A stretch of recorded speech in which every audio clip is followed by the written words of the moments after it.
আসসালামু আলাইকুম প্রিয় শিক্ষার্থী বন্ধুরা, সবাইকে শুভ সকাল।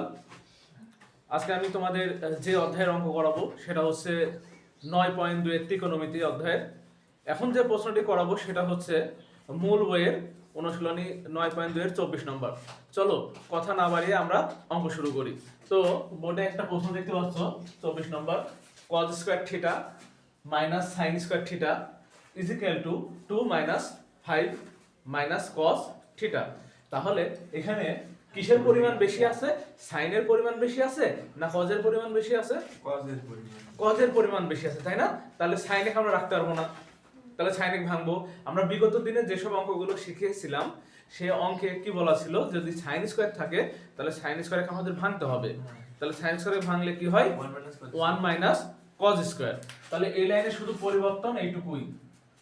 তাহলে লিখলাম হচ্ছে cos square theta minus 1 minus cos square theta. হ্যাঁ, এবার যা আছে তাই থাকলো। তাহলে এখানে শুধু কোনটুকু পরিবর্তন করলাম? শুধু sin স্কয়ারে ভাঙলাম। হ্যাঁ, পরের লাইনে যে পরিবর্তন হবে সেটা যে মাইনাস, দেখো ব্র্যাকেটের আগে যে মাইনাসটা আছে ওই মাইনাস দিয়ে যখন গুণ করে দেব, জাস্ট এইটুকুই পরিবর্তন, তাছাড়া কোনো পরিবর্তন নাই।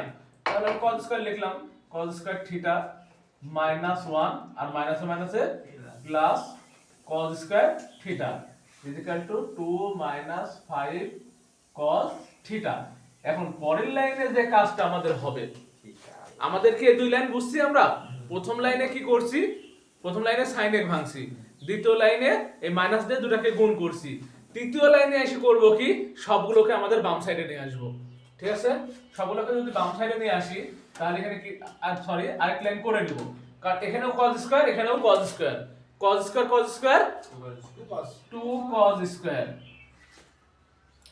থাকলো মাইনাস 1, এবার যা ছিল তাই রাখলাম। এইবার সবগুলোকে আমি হাতের বাম পাশে নিয়ে আসবো, তাহলে কি থাকলো 2 cos স্কয়ার থিটা, তারপরে এখানে কি আছে মাইনাস আছে, কি হবে প্লাস, প্লাস 5 cos থিটা, এখানে মাইনাস 1 থেকে গেল, 2 এর আগে কি আছে প্লাস, এবারে কি হবে মাইনাস।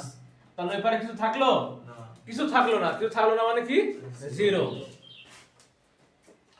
বা 2 cos square theta plus 5 cos theta, আর মাইনাসে মাইনাসে যোগ হয় কিন্তু মাইনাস থেকে যাবে, তাই না? কারণ হচ্ছে আমরা মাইনাস মানে কি করি, যোগ করি না।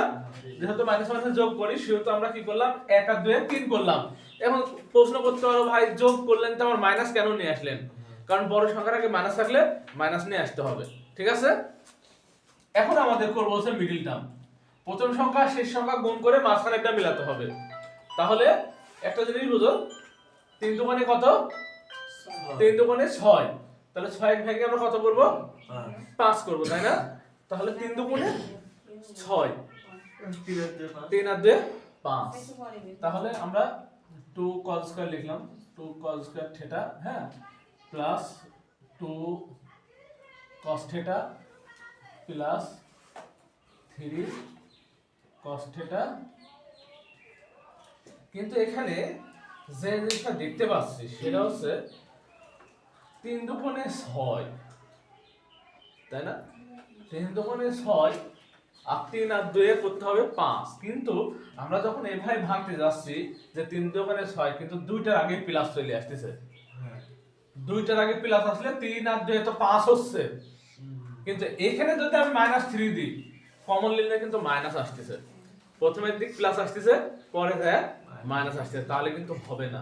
তার মানে এই মিডল টার্ম আমাদের চলবে না, আমাদের অন্য পদ্ধতি অবলম্বন করতে হবে। তাহলে অন্য পদ্ধতি অবলম্বন বলতে গেলে আমাদের গুণকারী কত হয়েছিল 6, এবার করতে হবে 6 কে 6, এই হচ্ছে 6 cos মাইনাস cos।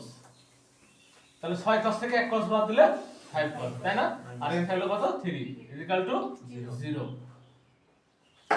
বা এখন আমরা হচ্ছে কমন নিব, এখানে 2 cos স্কয়ার আছে কিন্তু আমরা 2 নিলাম আর সাথে একটা cos নিলাম, এখনো কিন্তু একটা cos থাকে, cos থিটা। এখন 3 দুগুণে 6, কিভাবে 6 হলো? এই যে cos cos কেটে গেল, আর 2 দিয়ে 6 ভাগ করলে 3 দুগুণে 6। এখানে কোনো সংখ্যা নাই তাই মাইনাস কমন নিলাম, মাইনাস কমন নিলে কি হয়, যা প্রথম ব্র্যাকেটে যা দ্বিতীয় ব্র্যাকেটেও তাই, এটাই তো স্বাভাবিক। এখন দুইটা ব্র্যাকেটে একই জিনিস আছে তাই না, একটা কমন নিলাম, তাহলে থাকলো কি 2 cos θ minus 1 equal to 0। এখন দুইটা সমানই 0 না,